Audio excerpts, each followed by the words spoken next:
battle against terrorism involves all of us. Everybody in this country is a potential terrorist. We don't even understand freedom anymore. We are a country that is headed towards socialism, totalitarianism, beyond your wildest imagination. I have to tell you, these FEMA camps, I'm tired of hearing. You know about them? Sure.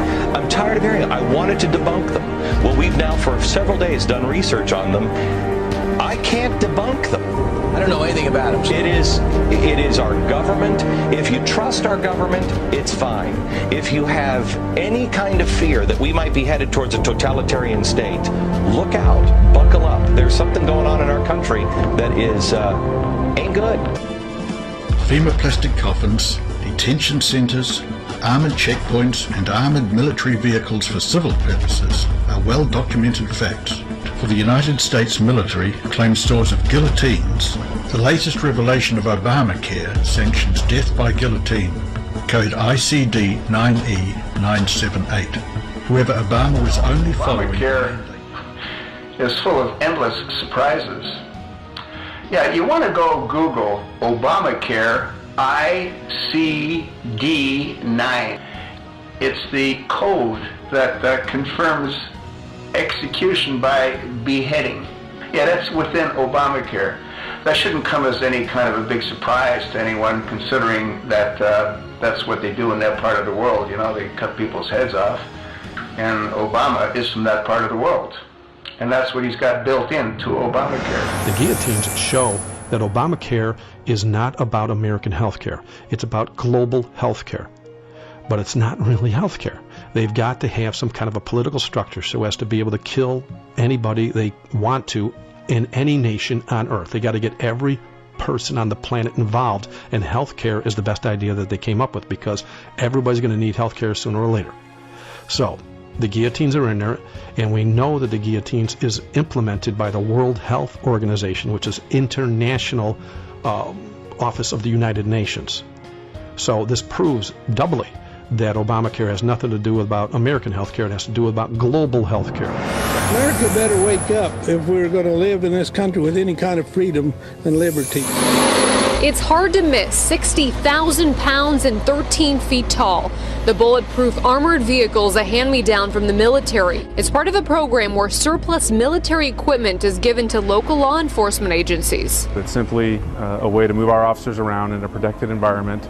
Holly Lezzo calls it unnecessary. Specially trained officers who, in addition to their regular assignments, respond immediately to the most dangerous crime scenes. But IMPD is no longer using a part-time SWAT team. Its team has become full-time. Now to the battle over your Second Amendment right, with one judge saying Americans have no right to carry a gun beyond their own doorstep or their house.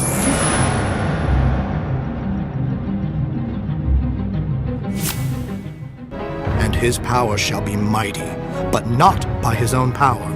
And he shall destroy wonderfully, and shall prosper and practice, and shall destroy the mighty and the holy people.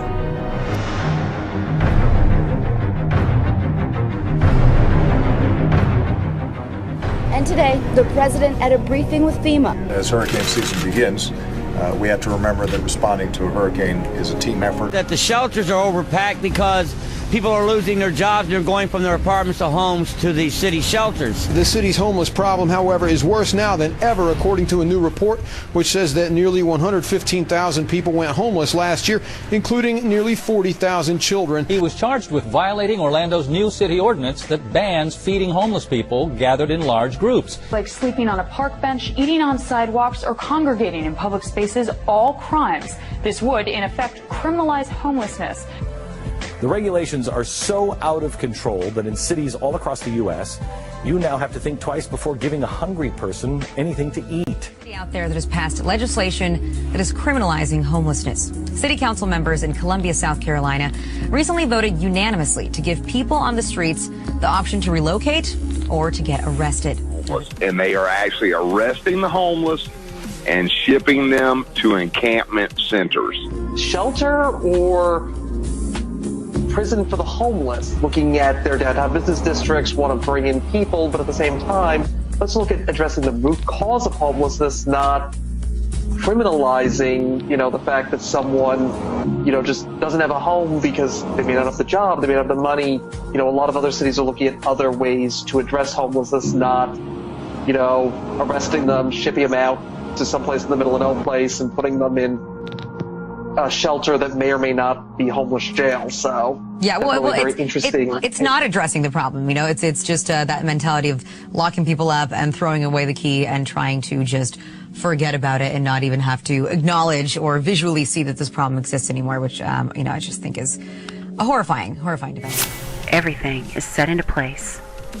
They've begun throwing the poor, the homeless, into the prison camps, the FEMA camps. Now all they have left to do is take the guns. Armed Black Hawk, I told you they were coming. There's no lights on them. Military helicopters conduct covert exercises over U.S. bank buildings. The entire city of Boston is in lockdown. In the suburb of Watertown, police with guns drawn are searching door to door. We had martial law up there. FBI and all these agents coming in and closing things down, going into people's houses.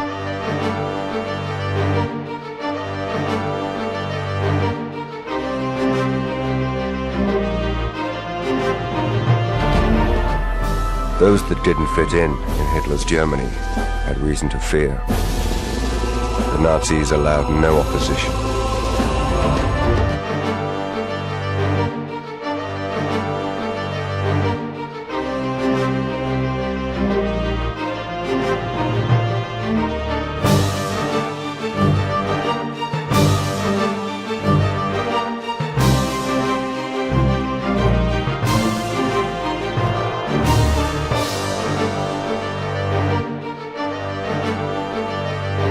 At day, their advantage lies in the speed of their strike.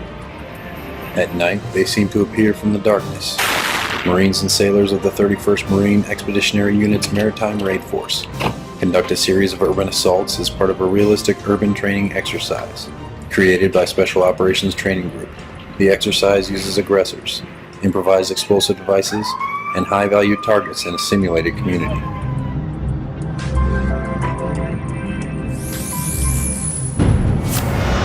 And they shall be gathered together as prisoners are gathered in the pit, and shall be shut up in the prison, and after many days shall they be visited. The Department of Defense has just issued a new list of extremists that should be watched.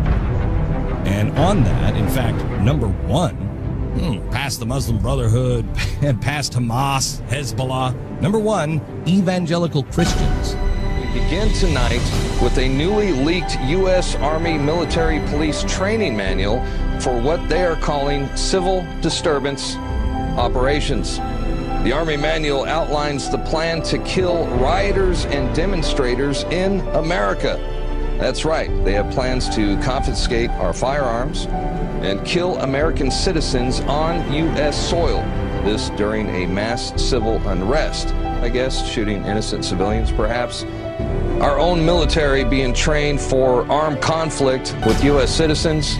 They're being trained to confiscate our guns and preparations to process us into camps during civil unrest. It just dawned on me and hit me now completely, 100% sure that these Google barges are prisons, concentration camps, and it turns out to be a ship at sea. And then it dawned on me that this is what these are. Just look at the aesthetic. Hush, hush.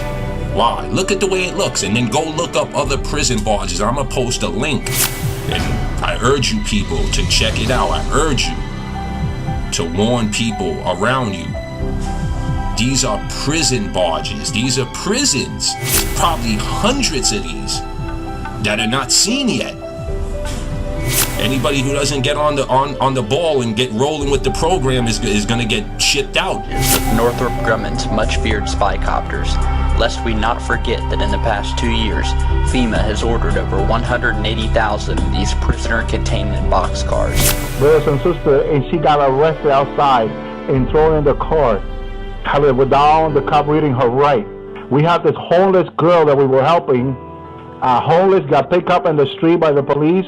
He was taken to the FEMA camp, okay? And in there, while he was in there, they offered him and his friends the RFID, and his friends got it, but he refused to get it because somehow he knew it wasn't right. It wasn't right, brothers and sisters. And he refused the RFID, but they told him that if, while he was sitting there in the chair, that they were telling him that if he get the RFID, he will have great benefit. He will be able to get food stamps, okay, and money assistance from the government, okay. He will have great benefit, and he didn't even have to wait online or anything.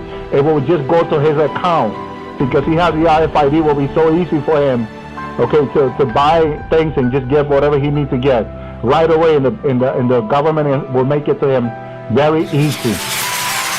If any man worship the beast and his image, and receive his mark in his forehead or in his hand, the same shall drink of the wine of the wrath of God, which is poured out without mixture into the cup of his indignation.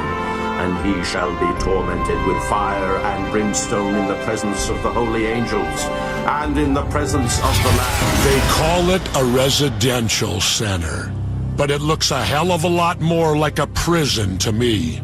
Double fences, floodlights, barbed wire to keep people from getting out, and at the main entrance, railroad tracks, just like Nazi Germany.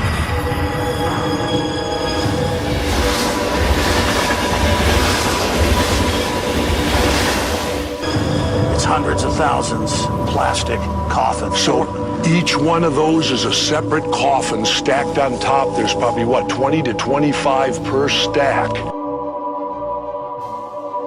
And how many stacks? Literally hundreds of them. And you can fit 4 dead bodies per plastic coffin. It's basically a giant body bag. Tens of thousands of coffins. Officially, they're plastic grave liners. 7 feet long, 3 feet deep, with lids. The company that makes them says they're just being stored for people's pre-needs. Well, who in the hell has a pre-need for this many coffins? Unless they're planning a massacre. The bodies would pile up, the military would pile in, and the concentration camp gates would open. Co-sponsored says the use of the camps will be determined by the Secretary of Homeland Security. They're telling me there isn't one FEMA camp of these in the United States right now. There are not. Why is it in that bill?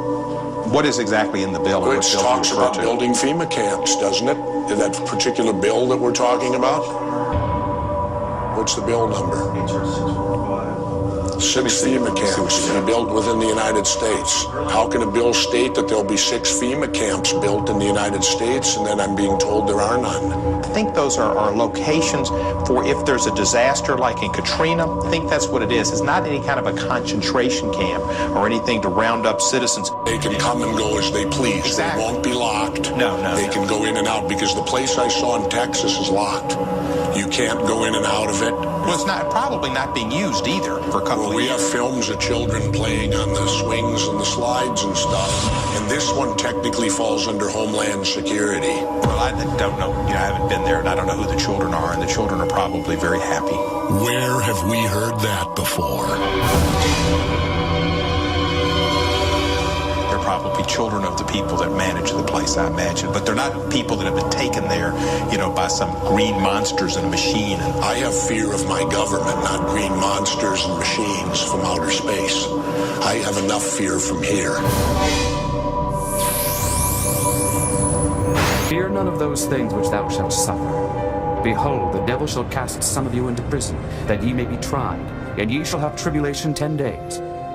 Be thou faithful unto death, and I will give thee a crown of life.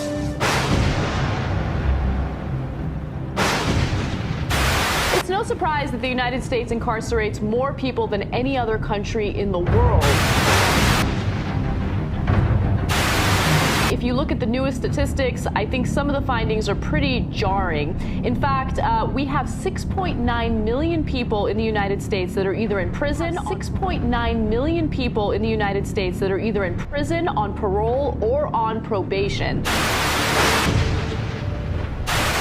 So let me give you the exact numbers. The number of people in prison or parole or on probation, that's 6.9 million Americans, exceeds the populations of the second and third largest cities, that's Los Angeles and Chicago combined, or the size of the next four, Houston, Philadelphia, Phoenix, and San Antonio put together. I'll be back. You will never see it coming. That I would bring about the biblical end of days. Is intensifying. It's expected to keep getting stronger. And because of that, the storm surge prediction is now up to 6 to 12 feet right near the path and just north of the path of the eye wall. Flash flood watches over inland areas, hurricane warnings in effect, Port Lavaca down to Corpus Christi and south of that.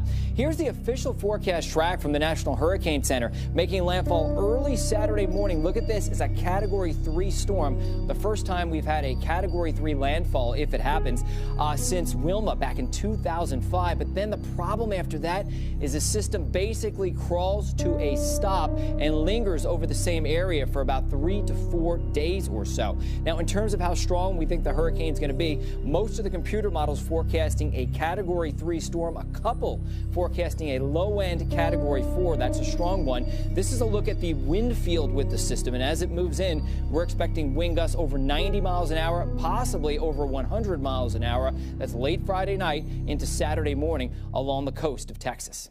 We shall propose further cooperative efforts between all the nations in weather prediction and eventually in weather control. We shall propose, finally, a global systems of communication satellites linking the whole world in telegraph and telephone and radio and television.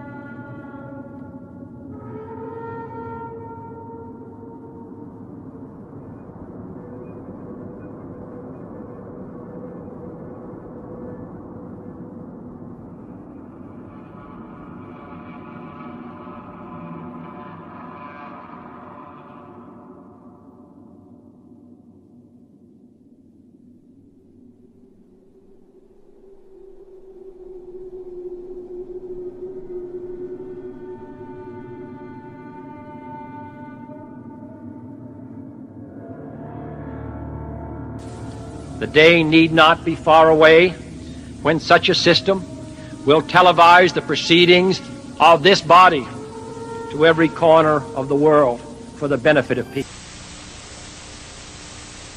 We're very concerned. We are working very hard. We have tremendous groups of talented people there. We've seen how the people of our country have reacted under this tremendous pressure and these horrible things that we call hurricanes. I thank you very much, everybody. Appreciate it. Thank you. Thank you very much.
So proud to be here, folks, because I love activists. If we're going to take this country back, it's going to be activists that does it. And you're it. Praise God. Thank you. Thank you so much. Nothing ever gets done until activists get involved.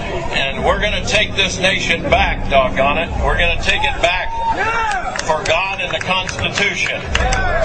But it's only through activism that we're going to do it. And you are the reason that I'm here today.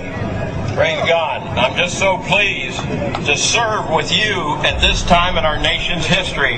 God bless all of you out there. I appreciate you very much. I have our publication here, Aid and Abet Police Military Newsletter, and I want to share something with you here.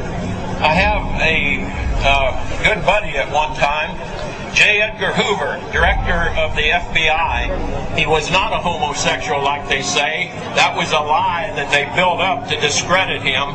Here's what he said 40 years ago. He said, the individual is handicapped by coming face to face with a conspiracy so monstrous that he cannot believe it even exists.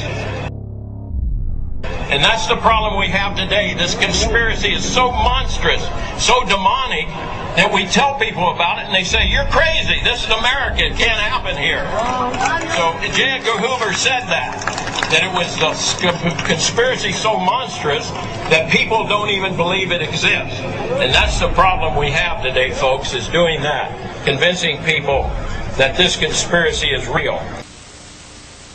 I've had people calling me saying they go out to their mailbox and they find a little red dot or a little blue dot on their mailbox, and they wonder what the little red dot and blue dot is. Well, it's marking your mailbox by the government, so when foreign troops come in here on us after martial law, if you have a red dot on your mailbox, they take you out immediately and shoot you right in the head. But if you have a blue dot, they take you to the FEMA camps being built by Halliburton right now to house 50 million Americans. They're building enough concentration camps in America by Halliburton that Cheney's getting rich off of, Vice President Cheney's getting rich off of, to put those with the blue dot on your mailbox in those concentration camps. Now, if you go out and you find a pink dot on your mailbox, that means that they believe you'll be a good slave and you're going to go along with the program and serve our international Antichrist masters. So watch for that dot. They haven't got up to our area yet because they're afraid we might catch them putting the dots on the mailbox and they wouldn't get back to their home at night, if we catch them. But it's time to prepare, folks. It's time to prepare. It's time to work like we're going to win, which we are, but it's also time to prepare like you may lose temporarily. So I'm going to tell all of you, if you have not bought ammunition, if you have not bought guns, go get them now.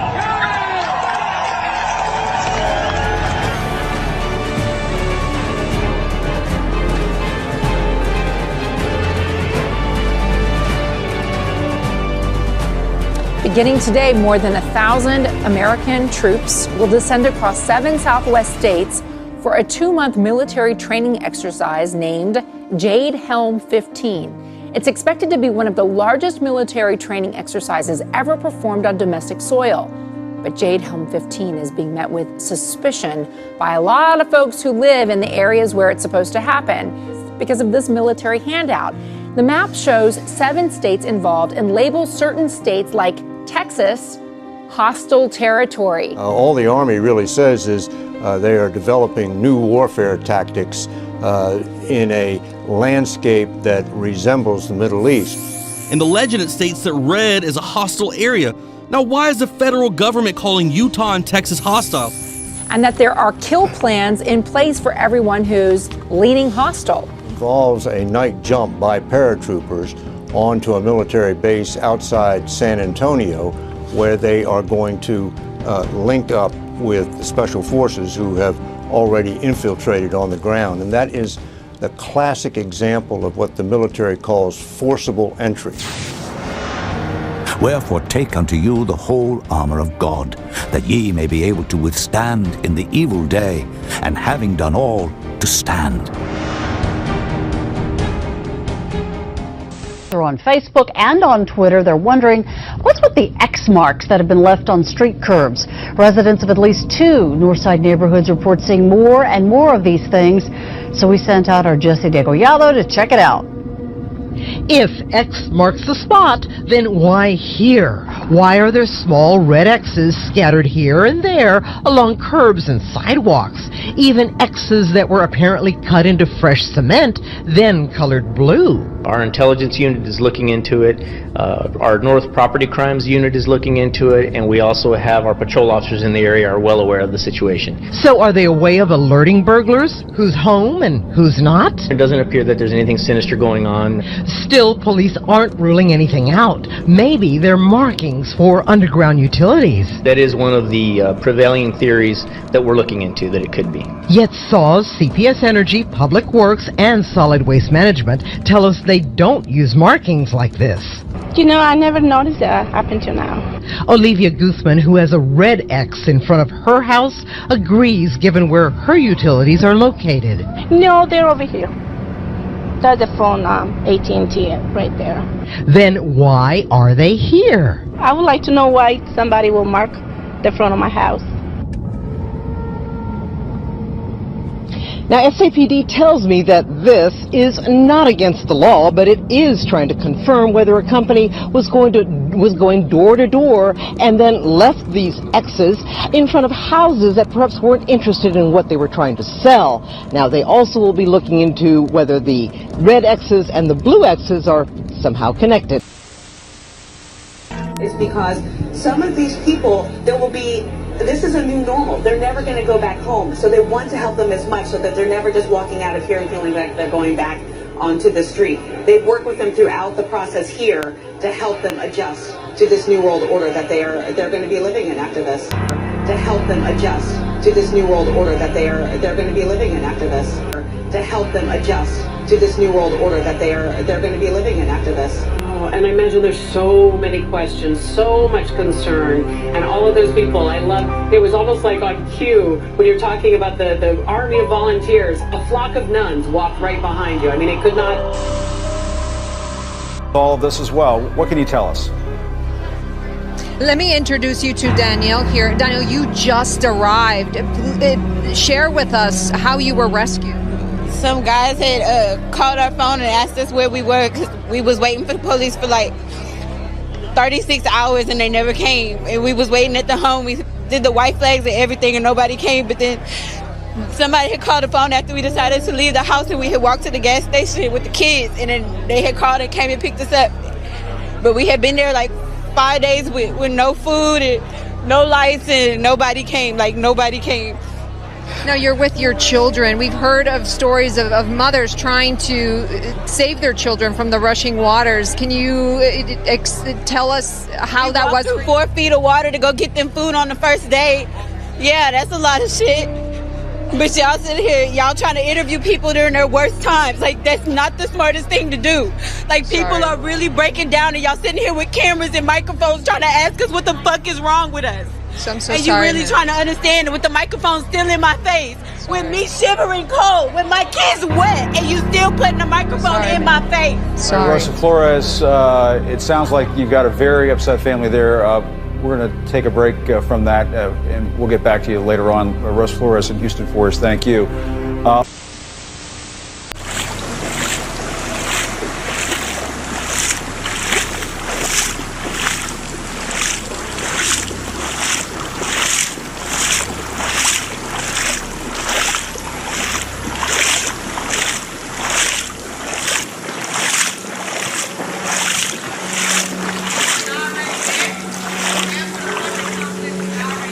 Yeah, them bitters gone.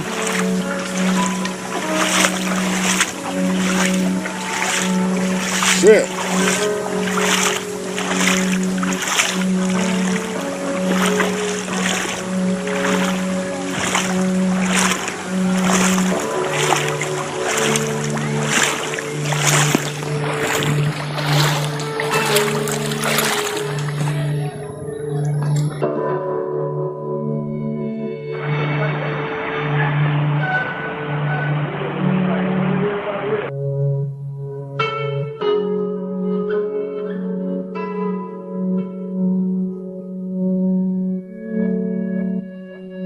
You done pumped her up, see?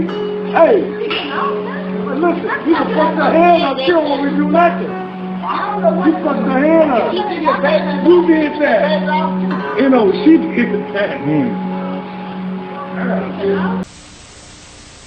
Now to a controversial bill resurfacing in Congress. The FEMA Camp bill allows the government to run at least 6 military installations when a national emergency is declared. These emergency centers would be run by FEMA under the command of the Secretary of Homeland Security. A few years ago, a similar bill was presented in Congress, but it didn't go anywhere over concerns that the broad language can lead to sweeping, unchecked government power. Now, another version is back up for debate, and Bob English, a civil liberties activist and blogger, joins us now for more. Welcome there, Mr. English. Hello. So it didn't pass the first time around. Why was there resistance to it? Well, a fellow by the name of Lee Rogers began writing about it and raising some alarms, concern over the broad sweeping powers it would give the Department of Homeland Security, and it kind of caught fire and just died.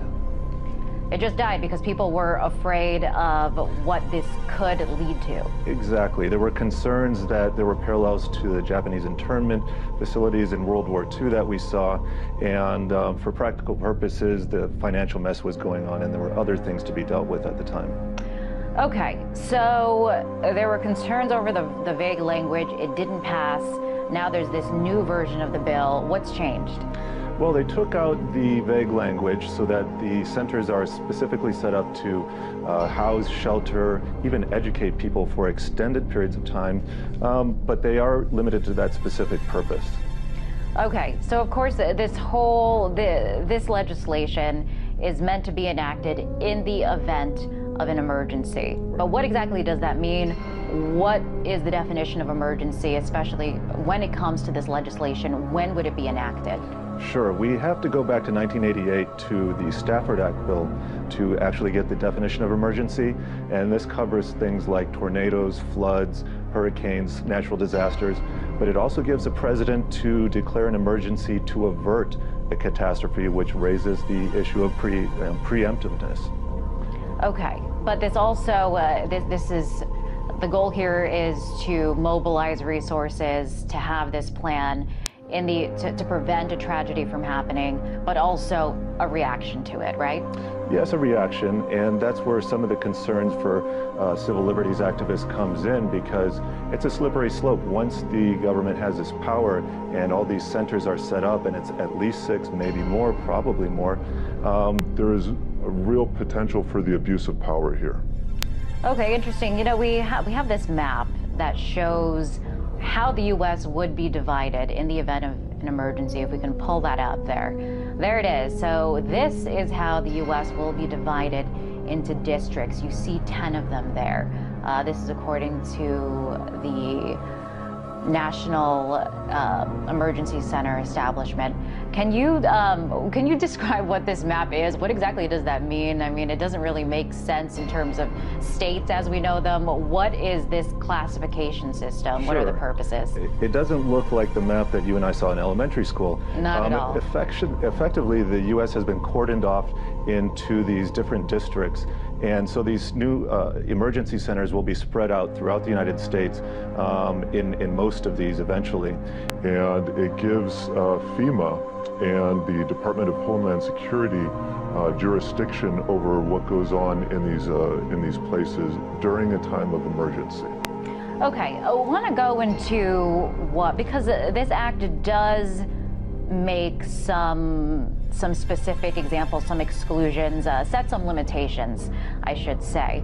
So the National Emergency Center Establishment Act, what it does not do, it does not authorize any federal officer or employee to force an individual to enter a national emergency center or prevent an individual from leaving a national emergency center. So, Bob, it looks to me like there are some safeguards there. If you don't like it, you can leave.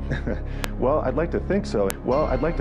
And this was actually one of the other things that was changed in this new version of the bill. They added this.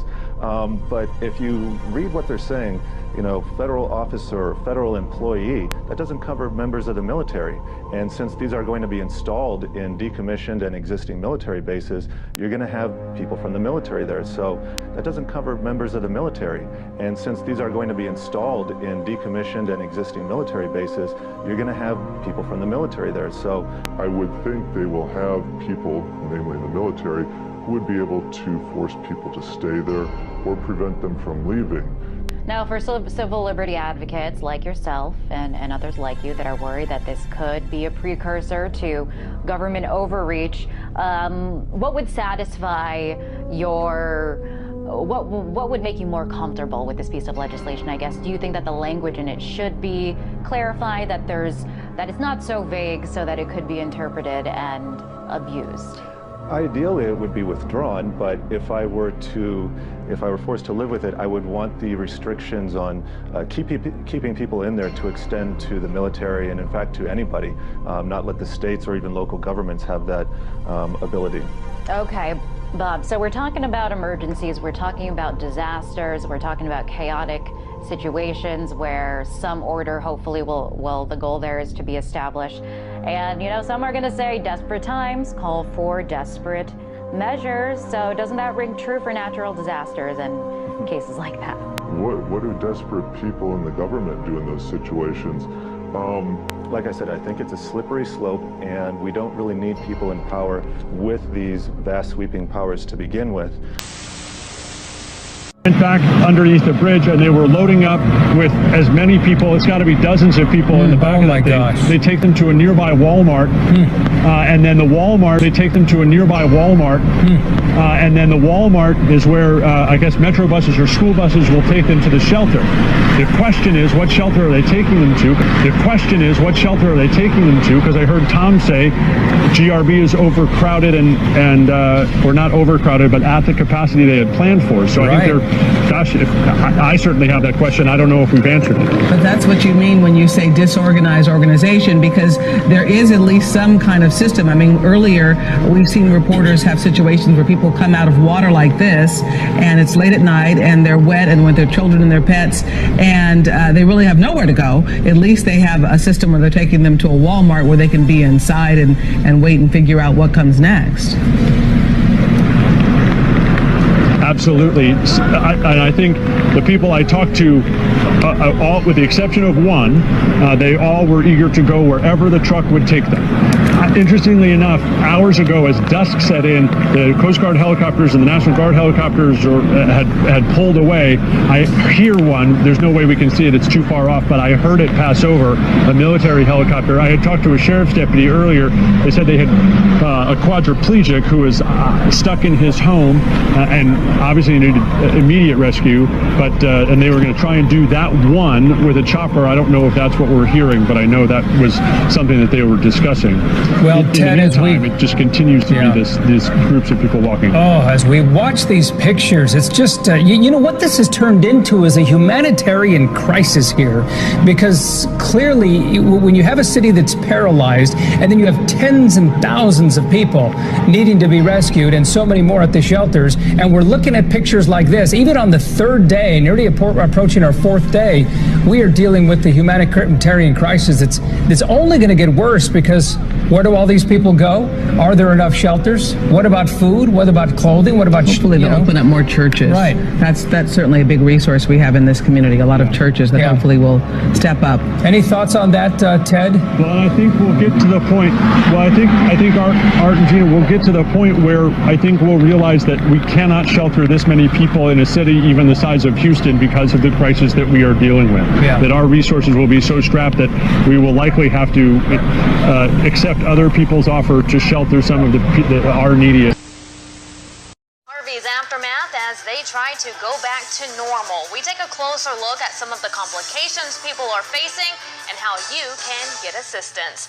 Good evening to all of you. Welcome to 12 News Tonight. I'm Vanessa Holmes. And I'm Dejani Garrison. Thanks so much for joining us. In Jefferson County, temporary housing is on the way for residents displaced from their homes. FEMA will be providing disaster assistance starting tomorrow. Our Jackie Massey is live at the Red Cross Center at Thomas Jefferson Middle School in Port Arthur with more. Jackie. Vanessa and Dejanique, there's about 200 people inside this Red Cross shelter behind me at the Thomas Jefferson Middle School, but many of them may be moving soon because FEMA will be providing temporary housing for them, and many inside that I spoke to say this is a good thing. Many residents are displaced from their homes like Terry Patio. She had several inches of water in her home in Port Arthur off 17th Street. She was rescued and now she's staying at Thomas Jefferson Middle School at the Red Cross shelter. Water was coming in and they had to get a boat and boat us out of there. About 15,000 homes out of 81,000 in Jefferson County received major damage from Harvey, according to County Judge Jeff Brannick. In the county, only 18,000 homes have flood insurance. Port Arthur Mayor Derek Freeman took to social media, announcing on Facebook that FEMA will be making disaster assistance available tomorrow. Yeah, that would be ideal. Yes, that'd be wonderful. I know a lot of people would really love that. I know I love it. I'm ready for that. According to Judge Brannick, 2 barges with apartments which can hold about 300 people each will be transported to Jefferson County for people who are living in shelters or who are evicted from their apartments. For people who are living in shelters or who are evicted from their apartments. For people who are living in shelters or who are evicted from their apartments. This is a picture of what the barges could look like, and Brannick says they could be located near the port of Port Arthur.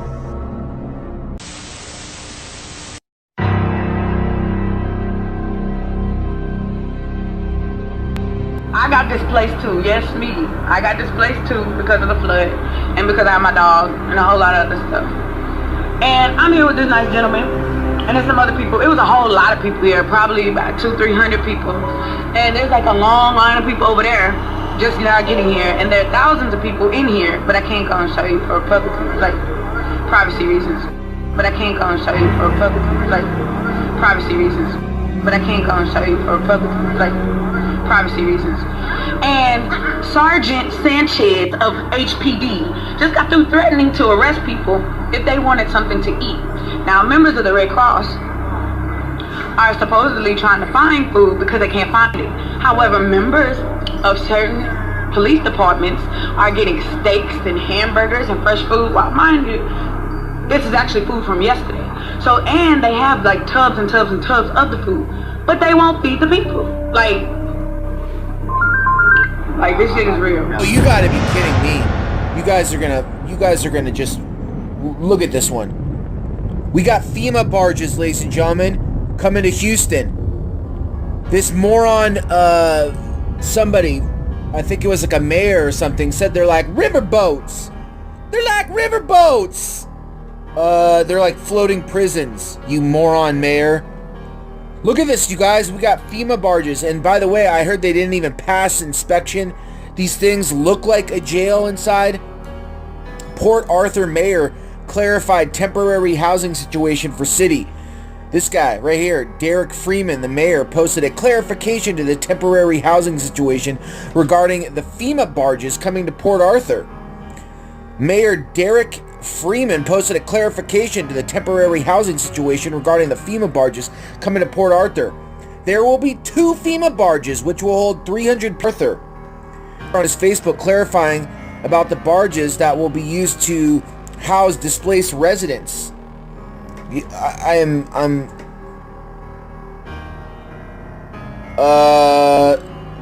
Looks like a jail. That looks like jail. Take a look at that. It looks like jail.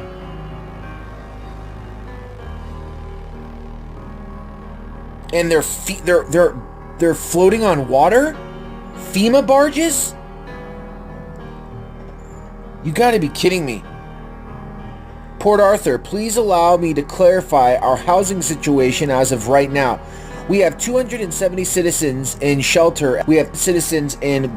Added to that, we have 250 plus citizens being displaced by flooding on their first floor apartments. Then we currently have some 4,000 plus citizens sheltering in their homes. PAISD, whatever the hell that is, first thought they would be out 4 to 5 weeks, but after assessing the damage on all the campuses, they were able to get our kids back. They were able to get our kids back. Gwendolyn Donahue, displaced resident who is currently staying at the Red Cross shelter at Thomas Jefferson Middle School, is not happy with this type of temporary housing. To live from shelter to shelter is hard enough, But at this moment, now you're talking about putting me on a barge? Putting me on a barge, a ship? What, you put out a cargo of food to ship around, and now you're talking about this is how I have to live? She was rescued from her home during Hurricane Harvey, then transported from shelter to shelter. She said last thing she wants to do is live on a barge on the water. I will say again, I'm not a fish. I'm not a crab. I'm not a shrimp because I don't know nothing about being on a boat. I don't know nothing about being on a boat. County Judge Jeff Branwick said FEMA and the Texas Division of Emergency Management are looking at other options for temporary housing, such as mobile homes, trailers, and shelters. No, they want to get you on those FEMA prison barges, take you out to sea and kill you. Oh, man. Officials are also looking into contract, because you know what? Then all of a sudden another storm comes, and the barge went down with the ship, we got a bunch of deaths. Oh, man, I wouldn't step foot on these barges. Officials are also looking into contractors with the sheltering and temporary essential power program who will make repairs to damaged homes and could allow people to move back.